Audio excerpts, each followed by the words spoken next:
आपला 11वा निबंध. 11व्या निबंधाचा हा दुसरा. निबंधाचं शीर्षक आहे कर्म आणि यज्ञ.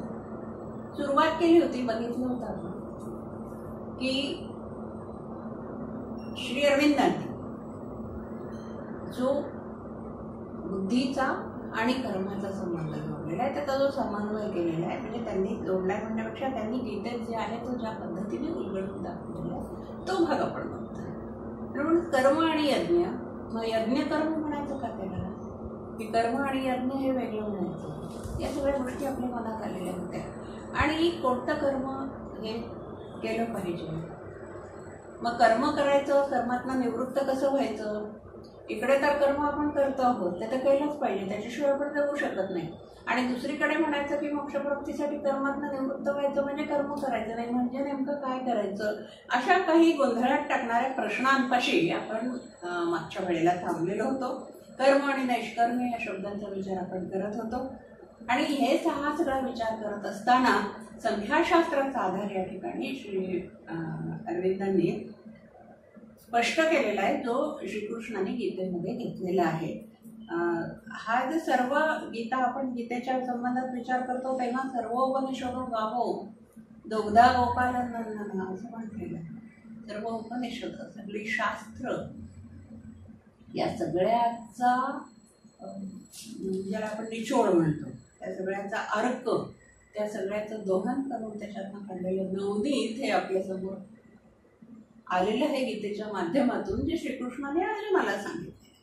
तर इथे जो व्यापार आपण बघितला होता, मानाचा व्यापार, प्रकृतीचा व्यापार, तर त्याच्यामध्ये आपण सांख्यांच्या ह्याच्याप्रमाणे पुरुष आणि प्रकृती या दोन गोष्टी बघितल्या होत्या. पुरुष आत्मा आणि प्रकृती जग. आणि हा आत्मा जो आहे तो आत्मा आपल्या शरीरात आहे, ते पुरुष, ती प्रकृती, आणि आत्मा हा पुरुष. आणि या ह्याच्यामध्ये जो व्यवहार आपल्या शरीराकडून होतो, आपल्याकडून होतो, आपल्या पूर्ण जीवनाचा व्यवहार मानला जातो, तो सगळा व्यवहार संख्याशास्त्राप्रमाणे प्रकृती आणि पुरुष यांचा व्यवहार मानला गेला आहे. प्रकृतीच्या व्यापारात लक्ष घालणारा पुरुष म्हणजे आत्मा, हा अहंकार, अज्ञान, कर्म आशा आणि वासना यासारख्या गोष्टींनी युक्त कल्पनेमध्ये मग्न होतो, विकारांमध्ये, विचारांमध्ये, आणि इतका लिप्त होऊन जातो की त्याची बुद्धी केवळ कर्माकडे उडली जाते, असा एक सांख्यांनी मांडलेला विचार आहे. आणि ही बुद्धी प्रकृतीच्या व्यापारात लक्ष देण्यापासून परावृत्त झाली, म्हणजे तिने ते लक्ष त्याच्यातनं काढून टाकलं, निवृत्त झाली ही बुद्धी, तरच मनुष्याच्या उन्नयनाची शक्यता आहे, असा हे विचार इथे मांडलेला आहे. आणि ही शक्यता म्हणजे मोक्ष प्राप्तीकडे जाणाऱ्या सोपानाची पहिली पायरी आहे. याच्यातनं सगळ्यातनं लक्ष काढून घेणे. म्हणून प्रत्येक याच्यामध्ये आपल्याला सांगितलं जातं की याच्यातनं मन काढून घ्या, त्याच्यातनं लक्ष काढून घ्या, किती त्याच्यामध्ये लिहिता, किती त्याच्यामध्ये पाय अडकवणार आहे, किती लक्ष घालणार आहे, या सगळ्यातनं मन काढून घ्या. सगळं काही करा, पण त्याच्यातनं मन काढून घ्या. ते सगळं कर्म जे आहे ते करायचं आहे, कर्तव्य करायचं आहे, जगाचे व्यवहार आपल्याला जे लागलेले आहेत ते आपल्याला करायचेच आहेत. आणि हे करत असताना त्याच्यातनं आपलं चित्त काढून घेतलेलं असणं, हा जो भाग आहे, प्रत्येक ठिकाणी हेच सांगितलेलं आहे की सगळ्या ह्याच्यातनं चित्त काढून घ्या. कसं होतं, सगळे अंग आपली आता ओढून घेतो, तसा विषयातनं आपली सगळी आपला आत्मा काढून घ्या, आपलं चित्त काढून घ्या. कमलपत्र ज्याप्रमाणे पाण्यात राहतं तरी पण ते भिजत नाही, ओलं होत नाही, तशासारखं राहा, तशासारखं प्रपंचात राहा, असं अनेक ठिकाणी अनेक संतांनी आपल्याला वेळोवेळी पावलोपावली सांगितले. तर हा जो भाग आहे, कारण की ही मोक्ष प्राप्ती करण्यासाठी जाणाऱ्या सोपानाची पहिली पायरी आहे, मोक्ष प्राप्तीकडे घेऊन जाणाऱ्या सोपानाची. म्हणून कर्मातून निवृत्ती ही अपरिहार्य आहे, असा त्या काळी प्रचलित असलेल्या तर्कशास्त्राचा विचार होता. हे सगळं त्या पार्श्वभूमीवर बघायचंय. ज्या काळात अर्जुनाच्या मनाची स्थिती द्विधा झाली होती, त्या काळाचा विचार आहे. त्या काळात तो जे शिकला होता तर्कशास्त्र, त्याच्याप्रमाणे हा विचार आहे.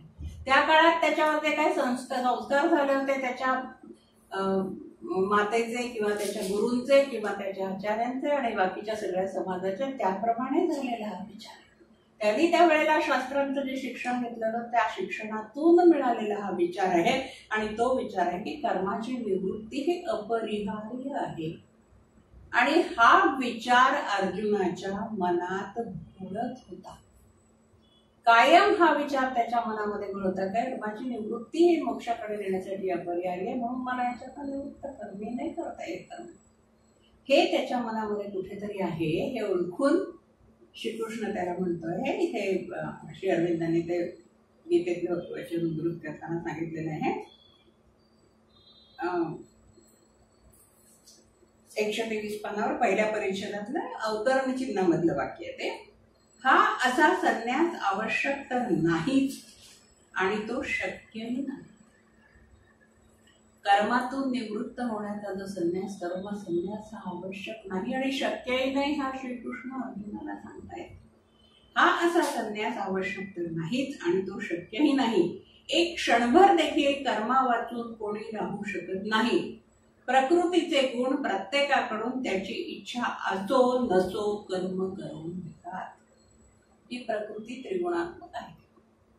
सत्व रज तम हे आपले गुण आहेत. त्या प्रकृतीचे गुण आहेत, आपले गुण आहेत आणि या त्रिगुणांचा पुतळा होता. पण कमी जास्त प्रमाणात ते प्रत्येकामध्ये आहे. आणि ते जे गुण आहेत ते प्रकृतीकडनंच म्हणजेच मनुष्याकडनं काही ना काही कर्म करून घेतातच. त्यामुळे कोणाचीही कर्मापासून सुटका नाही. म्हणून श्रीकृष्णाने इथं म्हटलेलं आहे की हा संन्यास शक्य नाही आणि आवश्यक आहे.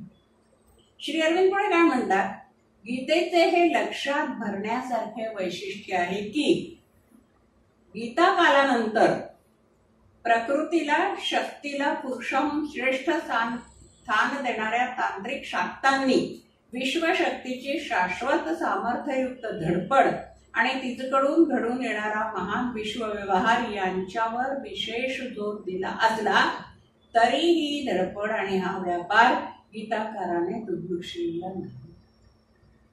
व्यासांनी गीतेची रचना करत असताना हा विचार आणि हा व्यवहार याच्याकडे दुर्लक्ष केलेलं नाही, स्पष्टपणे अवलोकिला आहे. दुर्लक्ष नाही केलं, उलट स्पष्ट बघितलंय, समर्थपणे आकलन केलेलं आहे. जुन्या तत्वज्ञानाच्या वेदांतात शुद्ध ध्यानवादी वृत्ती प्रामुख्याने होती. एक एक शब्द विचार करावा लागतो इथे. जुन्या तत्वज्ञानाच्या वेदांतात. आता जुनं तत्वज्ञान म्हणजे श्रीकृष्ण अर्जुनाला ज्या वेळेला गीता सांगतायत त्याही पूर्वीचं तत्वज्ञान. कोणत्या काळामध्ये कोणतं तत्वज्ञान अस्तित्वात आहे त्याप्रमाणे त्या काळातली जीवनशैली, त्या काळातल्या लोकांचं जीवन, तिथलं राजकारण, अर्थकारण, धर्मकारण हे सगळं असतं.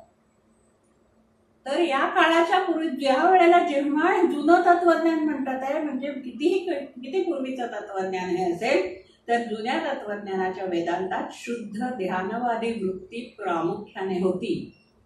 गीतेने आपला विशिष्ट निष्काम कर्मवाद प्रतिपादून त्या वृत्तीत बराच बदल घडवून आणला. निष्काम कर्मवाद हा गीतेने आणलेला आहे. योगात वेदांताच्या शुद्ध ध्यान मार्गाचा पुरस्कार नसून कर्मयुक्त ध्यानाचा पुरस्कार आहे. सांख्य आणि योग हे जेव्हा आपण बघितलं तेव्हा हे सगळे भेद बघितले होते आणि त्याच्यातला हा भेद जिथे श्रीकृष्णाने अर्जुनाला सांगितला होता तोच हा भेद इथे आहे की याच्यामध्ये हा भेद आहे. योगामध्ये आणि याच्यामध्ये ह्या कर्मामध्ये हा भेद आहे आणि हा स्पष्ट केलेला आहे. प्रत्येक याच्यामध्ये आपल्याला तो स्पष्ट केलेला दिसतोय. दुसऱ्या अध्यायामध्ये गीतेच्या दुसऱ्या अध्यायामध्ये 39 ते 41 हे जे एक श्लोक आहेत त्या श्लोकामध्ये मी गीताईमधले वाचते आहे. विनोबांच्या श्रीकृष्णाने म्हटले, सांख्य बुद्धी अशी जाण ऐकती योग बुद्धी. दोन मधला फरक आहे. सांख्य बुद्धी अशी जाण कशी? शुद्ध ध्यान तत्वाची. शुद्ध ध्यान तत्वाने भरलेली वेदांतामधली ही सांख्य बुद्धी अशी जाण तू ऐकती योग बुद्धी. तू आता तू योग बुद्धी आहे. योगात काय म्हटलेलं आहे? योग बुद्धी आहे. तोडशीने जिने सारी कर्माची बंधने जगी. की जर ऐकलीस तू, मान्य केलीस, तुला समजलं तर तू जगाची सगळी बंधनं ह्या योग बुद्धीने तोडू शकशील. न पुढे येथे आरंभही न घडे विपरीतही, स्वल्प जोडा ही तो हा धर्म तारी मोठ्या भयातून. यात निश्चय लाभुदी बुद्धी एकाग्र राहते, निश्चया म्हण बुद्धीचे काटे त्याची संपत.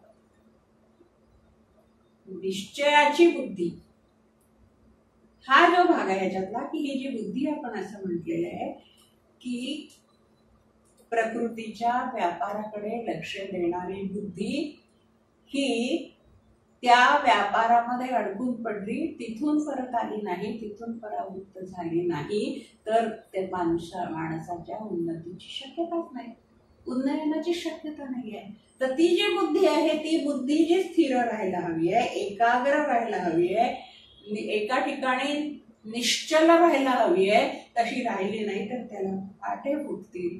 एक कुठला तरी निश्चय असणं आवश्यक आहे, नाही तर ती फाटे फुटतील आणि मग ती जी अविवेकी बुद्धी आहे, ती जी बुद्धी आहे, जी बुद्धी कुठेतरी माणसाला भरकटत घेऊन जाईल, ती त्याला इकडे तिकडे घेऊन जाईल. आणि त्यामध्येच हा भाग येतो की निष्काम कर्म काय, निष्कर्म काय, नुसतं बसून राहणं का, कर्तव्य करणं का. कर्तव्य करणं म्हणजे सुद्धा कर्मच आहे. मग त्या कर्तव्यामध्ये जसं आपण म्हणतो की माझं कर्तव्य आहे, त्या कर्तव्याच्यासाठी मला जे करायचं आहे ते मी करतोय. आपण इथे उदाहरण दिलं जातं की एक कोळी होता जो आपल्या कुटुंबाचं भरण पोषण करण्यासाठी येणारा जाणाऱ्यांना लुटून मारत असे, त्यांची संपत्ती लुटून आणत असे आणि रांगण करत असे. आणि हे पापकर्म हे लक्षात आल्यावर जेव्हा त्यांनी विचारलं की आपल्या मुलांना पत्नीला वगैरे माझ्या ह्याच्यात सहभागी होशील का, तेव्हा त्यांनी स्पष्टपणे सांगितलं की आमचं भरण पोषण करणं हे तुझं कर्तव्य होतं. अनुचित मार्ग तू निवडलास, तू त्या मार्गावरून गेलास, तू त्याची गुण भोग, आम्ही का. आणि मग रामायणाची निर्मिती झाली. म्हणजे रामायणाच्या निर्मितीचं खरं श्रेय वाल्मिकीच्या पत्नींना जातं. आणि त्यावेळी जर तिने म्हटलं असतं की नाही काही हरकत नाही, तुम्ही कराल ते सगळं, त्याच्यामध्ये मी तुमच्या सगळ्या ह्याच्यात सहभागी आहे, तर ते परावृत्तच झाले नसते त्या कार्यापासून. आणि हे पूर्ण सगळं जे काही घडलं आहे. असो, आपला तो विषय नाही, आपण पुढे जाऊया. तात्पर्य असं आहे की बुद्धी आणि कर्म हे जे आहेत हे एकमेकांना निश्चितपणे निश्चयाने जोडलेले असले तरच या सगळ्यातून काहीतरी मार्ग निघू शकतो.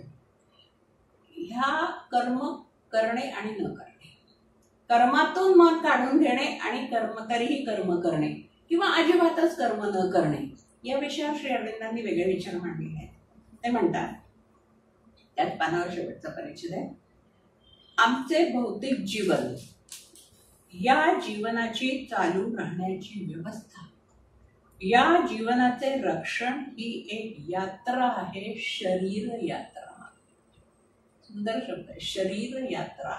यात्रा हा संस्कृत हिंदी शब्दाप्रमाणे चालत राहणे, चालणे, प्रवास करणे असा त्याचा अर्थ आहे. आपल्या मराठीमध्ये यात्रा म्हणजे एकदम तीर्थयात्रा असं डोक्यामध्ये येतं, पण तसं नसून इथे ते चालत राहणे, प्रवास करणे हा त्याचा आहे. शरीर यात्रा आहे, शरीराची ही यात्रा आहे आणि कर्माशिवाय ही यात्रा होऊ शकत नाही.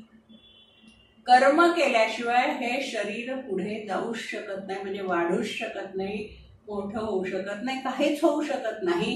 आणि शरीर नाही म्हटलं की त्याच्याबरोबर त्यात असलेलं सगळंच काही तिथे स्टॉप राहील. माणसाने शरीर रक्षणाकडे दुर्लक्ष केले, झाडासारखा दगडासारखा तो स्वस्थ बसला, स्वस्थ बसून राहू शकला, तरीही त्याची जड सदृश्य किंवा वनस्पती सदृश्य निश्चलता प्रकृतीच्या हातातून त्याला सोडवू शकत नाही. प्रकृतीच्या कर्मसंभारातून तो असा शारीर निष्क्रियतेने सुटू शकत नाही. कारण कर्म म्हणजे केवळ शारीर कर्म असे नाही, आमचे मानसिक अस्तित्व हेही एक मोठे गुंतागुंतीचे कर्म आहे. सदा चंचल विश्वशक्तीच्या कर्माचा मोठा आणि महत्वाचा भाग हे मानसिक कर्मच करते. हे मानसिक कर्मच आहे. शारीर कर्माचे पुरुषगत कारण हेच कर्म आहे आणि शारीर कर्माचे स्वरूप या मानसिक कर्माकडून ठरवले जाते. शारीर कर्माचे कारण हे मानसिक कर्म. ते चालू ठेवायचे आणि त्या कारणाचे कार्य शारीरिक कर्म दडपून टाकायचे. अशा व्यवहारातून आमचा काहीही लाभ होऊ शकत नाही. इंद्रियाचे विषय केवळ आमच्या बंधनाचा प्रसंग उत्पन्न करतात. मन या विषयांचा हट्ट धरते. ही गोष्ट आमच्या बंधनाचे खरे कारण आहे, खरे निमित्त असते. कर्मेंद्रिय मनुष्य दाबून ठेवी, त्यांना त्यांचा स्वाभाविक व्यवहार करू देणार नाही, पण एवढ्याने त्याला काही लाभ होणार नाही. जर त्याचे मन इंद्रियाच्या विषयांचे चिंतन करत राहील तर असा मनुष्य संयमाच्या खोट्या कल्पना मनाशी बाळगून तदनुसार आचार निष्फळ आचार करत. खूप एवढ्याशा ह्याच्यामध्ये खूप काही त्यांनी समजवण्याचा प्रयत्न केलाय, खूप काही सांगायचा प्रयत्न केला. श्रीकृष्णाने अर्जुनाला गीतेतनं जे सांगायचा प्रयत्न केला ते आपल्यापर्यंत पोहोचवण्याचा प्रयत्न श्री अरविंदांनी छोट्याशा गोष्टींनी केलेला आहे.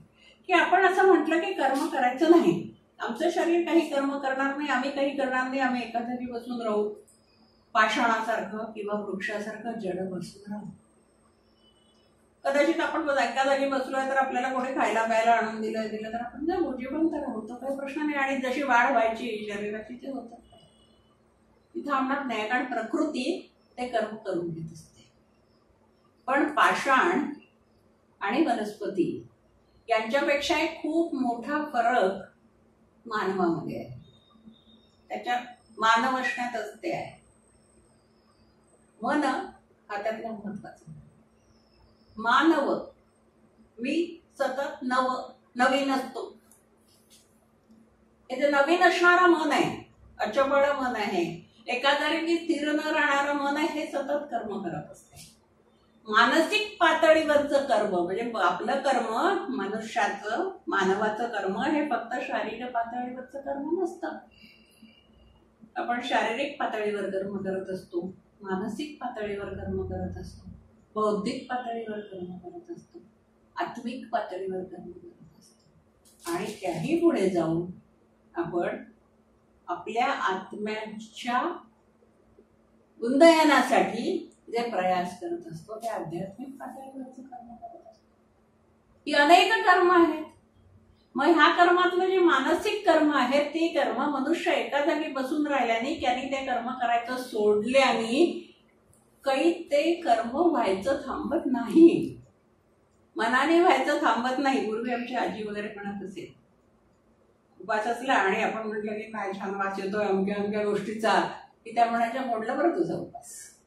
कोणीतरी काहीतरी चमचमीत खात असलं आणि त्याला त्याचा वास आपल्याला आला आणि आपण म्हटलं की ती छान वास आला पण मला तो उपास आहे, की त्या म्हणायच्या मोडला तुझा उपास. म्हणजे काय की तो पदार्थ खाण्याचं गर्भ शरीराने केलं नाही, पण तरी सुद्धा मन तिथं गेलं आणि त्या मनाने त्या पदार्थाचा मानसिक पातळीवर आस्वाद घेतला, म्हणजे ते कर्म झाले, मानसिक कर्म झाले. आणि हे मानसिक कर्म शारीरिक कर्म यांचा एकमेकांशी समतोल कसा नसतो. कबीर दासचा दोहा आहे, माला करमे फिरे, माला करमे फिरे, जीव फिरे मुख माही.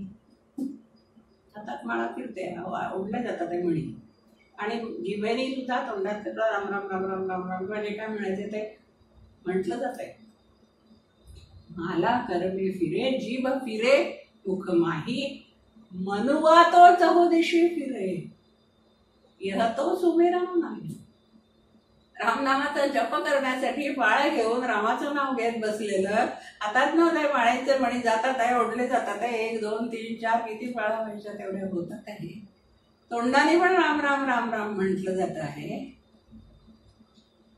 पण मन मात्र चहुदिशी, मनुवा तो चहुदिशी फिरे. 4 दिशात काय 10 दिशांमध्ये फिरून येत आहे. यह तो सुमिरन नाही, हे स्मरण करणं नाही. मनाने जे केलंय ते खरं स्मरण आहे. काम करत असताना जे स्मरण करतात ते खरं स्मरण आहे. मग नाव नाही घेतलं तरी चालेल. आपल्याला नारद मुनींची गोष्ट माहिती आहे. एकदा श्री विष्णूंना विचारलं होतं त्याने की तुझा सर्वश्रेष्ठ भक्त कोण आहे. नारदांची अपेक्षा होती की विष्णूंनी म्हणावं की तूच आहे, तुझ्याशिवाय कोण रे बाबा, सतत रात्रंदिवस नारायण नारायण करत असतो, तूच नाही का माझा सर्वश्रेष्ठ भक्त. पण विष्णूंनी ते काही उत्तर दिलं नाही, ते हसले फक्त. त्यामुळे काय असं का सांगा ना कोण आहे सर्वश्रेष्ठ भक्त. त्यामुळे की त्या पृथ्वीवर अमक्या अमक्या ठिकाणी जा, तिथे एक शेतकरी येतो म्हणून सर्वश्रेष्ठ भक्त आहे. असं कसं तुम्ही म्हणता, जाऊन बघ ना तू. आले नारद मुनी नारायण नारायण करत. एक क्षणभरही त्यांच्या मनात मुखाने होणारा नारायणाचा जप थांबला नव्हता. ज्या म्हटलं त्या शेतकऱ्याच्या घरी आले, तिथे बसले, थांबले, पाहिलं तर ते अदृश्य रूपाने होते. त्यांना काही कोणी पाहिलं नाही, पण ते सगळं बघत होते. हा शेतकरी सकाळी उठल्यानंतर त्यांनी आपले जे काय उठल्यावर एक क्षणभराकरता हात जोडले असतील तेवढे हात जोडले आणि आपल्या कामाला लागला. नेहरी केली, आटोपलं, शेतामध्ये गेला, तिथं कामं करत होता. दुपारी त्याची बायको पुन्हा त्याचं अशी दोरी घेऊन आली, जेवला, थोडा वेळ गामकुक्षी आणि मग त्याच्यानंतर पुन्हा कामाला लागला. मग संध्याकाळी उन्हा उतरल्यावर निघाला, तिथून चालत चालत आपल्या बैलांना घेऊन परत आला. मग त्या बैलांना गाई वासरांना चारा पाणी अमुक तमुक सगळं केलं. संध्याकाळी त्याच्या बायकोने तो स्वयंपाक केला होता. स्वयंपाक केला, रात्र झाली, अंधार पडला, झोपून गेला. दुसऱ्या दिवशी सकाळी उठला, पुन्हा तेच. आले नारद मुनी, विष्णूंपाशी काहो म्हणे, हे काय आहे? हा तर काही आणि तर काही एकदाही तुमचं नाव नाही घेतलं, तुम्ही म्हणताय की तो माझा सर्वश्रेष्ठ भक्त आहे. तुला नाही कळलं काय काय मी काय म्हणतोय ते? विष्णूने विचारलं. नारद मुनी म्हणाले, नाही, मला नाही कळलं. ठीक आहे, आता प्रत्यक्ष सांगतो. म्हणून त्यांनी ते क्षीर समुद्रामध्ये होते पहुडलेले. त्यांनी पात्र घेतलं, सुवर्ण पात्र, लक्ष्मीला मागितलं. ही कथाच आहे बरं का. आता त्या समुद्रात पात्र कुठून आलं, लक्ष्मी कुठून आली, तिचं स्वयंपाक तिथे होतं का वगैरे असले प्रश्न नाही विचारायचे. कथा म्हणून आणि त्याचा आशय म्हणून घ्यायचा.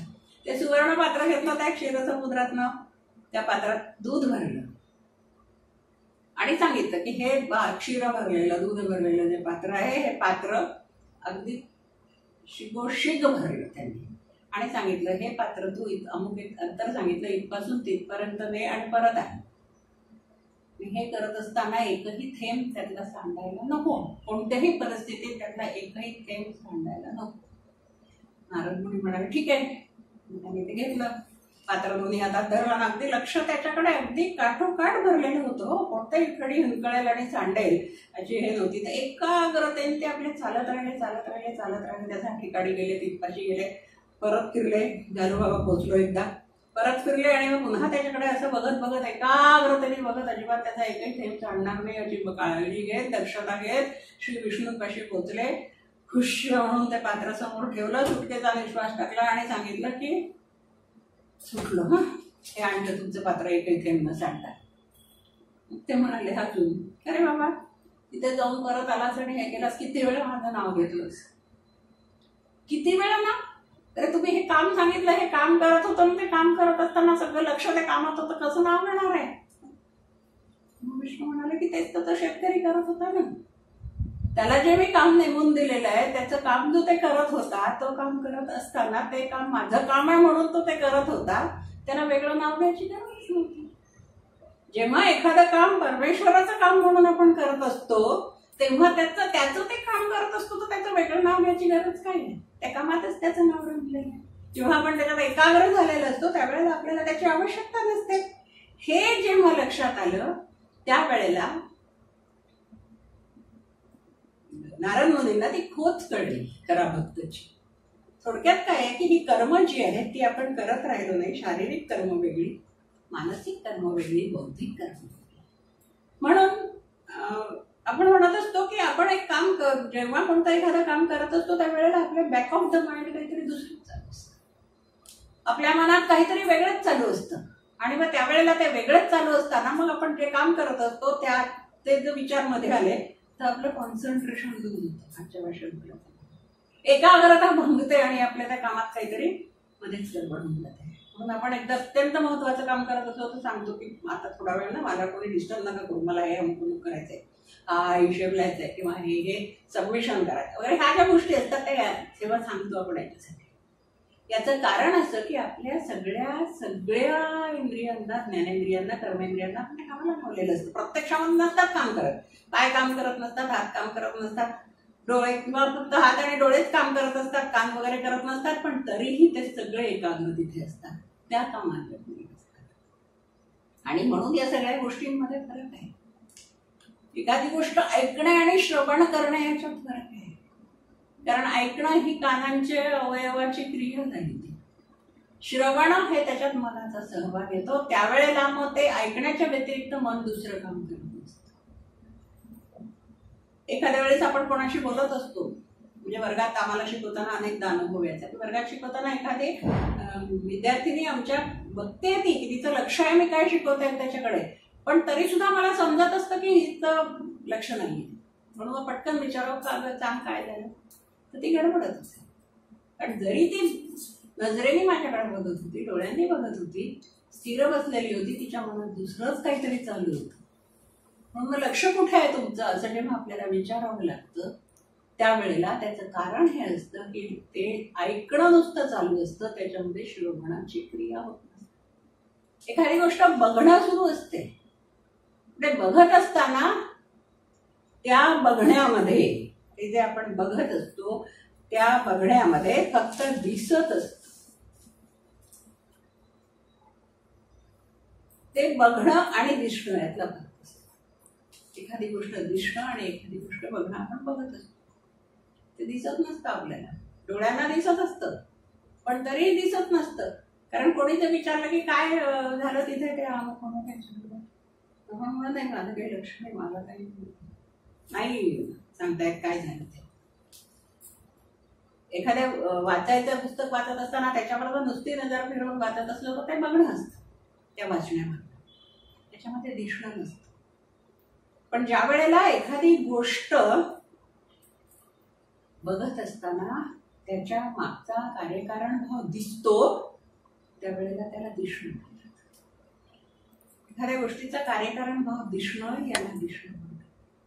आणि ते बघणं आणि दिसणं याच्यातला एक छोटासा फरक एका गोष्टीतनं सांगते की दोघी मैत्रिणी होते. एक चित्रकार होती आणि एक वार्ताहर होती. वार्ताहर दोघी एकाच खोलीमध्ये राहत होत्या. तर ती जी चित्रकार मुलगी होती तिला कुठल्या तरी ट्रेनिंगसाठी वगैरे जायचं होतं, आणि त्या ट्रेनिंगसाठी जायच्या वेळेस ती वार्ताहर होती आणि ही सामाजिक कार्यकर्ती सुद्धा होती तिची मैत्रीण. ती घाईघाईने आली आणि तिचं सामान आवरत असताना, अगं किती उशीर झालाय, तुला लवकर जायचंय, तुझं सामान मी आवरते, तिकडे तुझी विमानाची वेळ झाली.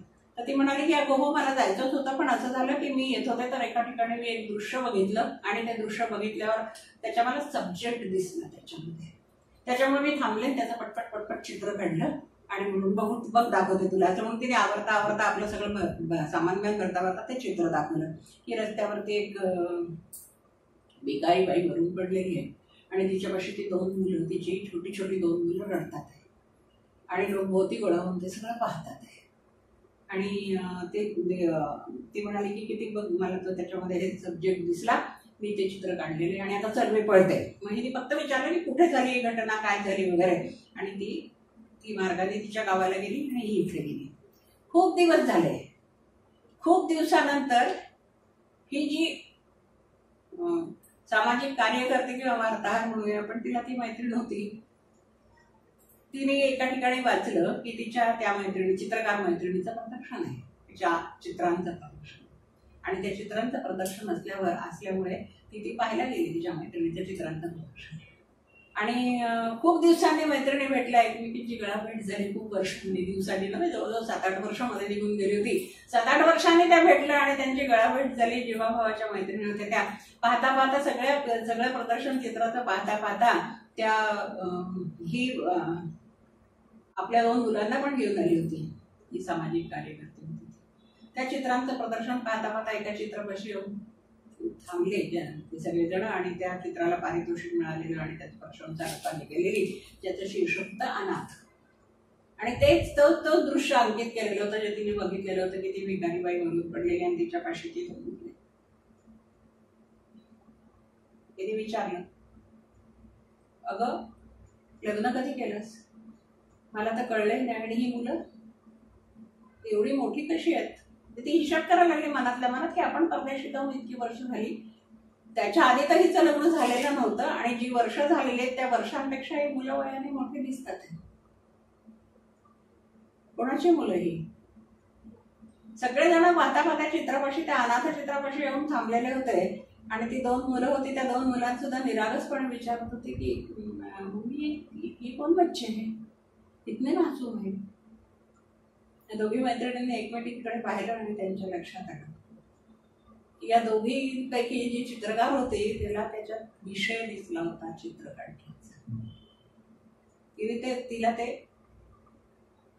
त्यातला विषय दिसला, तिने चित्र काढलं, त्याच्यावर बक्षीस. दुसरी जी होती तिला त्याच्या मागचा कार्यकारण भाग समजला. ती त्या मुलांना घेऊन आली, बरोबर घेऊन आली आणि आपल्या घरी घेऊन त्यांना लहानाचं मोठं केलं. तीच ती दोन मुलं होती जी आपल्या त्या बालपणाची चित्र. दोघी कलाकार, कोणाची कला श्रेष्ठ आणि दृश्य पाहणे, बघणे आणि दिसणे याच्यातला फरक. कोणाला तरी ते कोणीतरी फक्त पाहिलं, कोणीतरी कोणाला तरी दिसलं आणि कोणीतरी बघितलं. हा जो फरक आहे तसाच फरक समजणे आणि आकलन होणे याच्यामध्ये. एखादी गोष्ट आपल्याला समजते पण तिचं आकलन होत नाही. ज्याला आपण कळतं पण वळत नाही म्हणतं. कळत असतं, साध्या साध्या गोष्टी असतात, मला पण कळत असतं की बाबा आपल्याला आपल्या तब्येतीसाठी अमुक अमुक गोष्ट करणं आवश्यक आहे. रोज सकाळी उठून फिरायला जाणं आवश्यक आहे, सकाळी उठणं आवश्यक आहे, थोडंसं व्यायाम करणं आवश्यक आहे. कळत असतं पण वळतच नाही. कारण की मन जरी त्या दृष्टीने तयार होत असेल तरी ही कर्मेंद्रिय साथ नाही देत ना. पायात दुखतात, कुठे डोकं दुखतं, कुठे काहीच होतं. जेव्हा ही सगळी कर्मेंद्रिय आणि ज्ञानेंद्रिय एकाच दृष्टीने जाऊन कार्य करू लागतील आणि ते कार्य परमेश्वराचं कार्य म्हणून समजलं जाईल, त्यावेळेला आपोआप त्या कर्माचा संन्यास असेल. त्यावेळेला ते आपोआप त्या कर्मातून अलिप्तता आलेली असेल. जरी ते कर्म स्वतः करत असलो, ईश्वरीय कर्म म्हणून करत असलो, आणि मग बुद्धीचा गोंधळ कमी होईल. भ्रमात पडून गोंधळात पडून केलेलं काम असणार नाही. बुद्धीला गोंधळात पडून आत्म्याला खरं दिसू न देणारी आणि त्याला आपल्या कर्मांमध्ये ओढणारी प्रकृतीच्या गुणांची शक्ती ही आपल्याला बंधनात अडकवत असते. ती आपल्याला बंधनात टाकत असते. प्रकृतीची महान शक्ती या बाबतीत ही महत्वाची. ती आपल्या मार्गाने चालणार. मन, प्राण, शरीर या क्षेत्रात ती आपला खेळ खेळणार, हरिदोष घालणार. या तीन गुणांची शक्ती बुद्धीला तिन्ही बाजूने, चारही बाजूनी पुरफटून टाकणार आणि आत्म्याला खरं दिसू देणार नाही. असं जेव्हा होतं त्यावेळेला ते कर्म हे उन्नयनाकडे नेणारं ठरत नाही. म्हणून मग ते पुढे म्हणतात की योगदृष्टीने कर्म किंवा कर्मयोग याचा अर्थ काय. नेमकं काय आहे योगदृष्टीने कर्म किंवा कर्मयोग यांचा अर्थ काय. 125 पानावर पहिल्या पॅराग्राफ 2-3 पहिली वाक्य गेल्यानंतर आहे योगदृष्टीने कर्म किंवा कर्मयोग याचा अर्थ काय. हा जो मनाचा संयम सांगितलाय त्याचा अर्थ काय. अनासक्ती हे संयमाचे सारभूत तत्व आहे. अनासक्ती हा कर्मयोगाचा अर्थ आहे. कर्म करीत राहणे पण मनाने विषयांना, कर्मफलांना न चिकटणे हा उपनिर्दित संयमाचा आणि कर्मयोगाचा अर्थ आहे. पूर्णतेचे सिद्धीचे पहिले रहस्य पूर्ण निष्क्रियता नव्हे. अशी निष्क्रियता ही चूक आहे. ती अशक्य आहे. मनाच्या गोंधळाचा, भ्रांतीचा तो परिणाम आहे.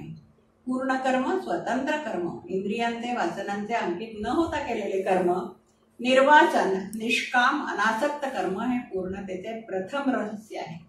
कृष्ण म्हणतो आत्मनियंत्रण करून कर्म कर, नियतम कुरु कर्म. मी तुला सांगितले की कर्माहून बुद्धी श्रेष्ठ आहे. जायसी कर्मणा बुद्धी. कर्म आणि अकर्म यात अकर्म श्रेष्ठ आहे असे मी सांगितले नाही. तसे माझ्या मनातही नाही. अकर्माहून कर्म श्रेष्ठ आहे असेच माझे मत आहे. कर्म टाकावे असे बुद्धी अर्थात बुद्धिगत ज्ञान सांगत नाही. ज्ञान समत्व शिकवते, अनासक्ती शिकवते. प्रकृतीच्या कनिष्ठ कर्मसाधनाच्या वर उंच ठिकाणी स्वतंत्र असलेला जो आत्मा त्याच्या अंतरंगात बुद्धियुक्त संकल्पाने स्थिर बैठक घ्यावी असे ज्ञान शिकवते. किती सुंदर शब्द आहेत. वाक्यच खूप सुरेख आहे. आपण पुन्हा बघूया. ज्ञान समत्व शिकवते, अनासक्ती शिकवते. प्रकृतीच्या कनिष्ठ कर्मसाधनाच्या वर उंच ठिकाणी स्वतंत्र असलेला जो आत्मा त्याच्या अंतरंगात बुद्धियुक्त संकल्पने स्थिर बैठक घ्यावी असे ज्ञान शिकवते.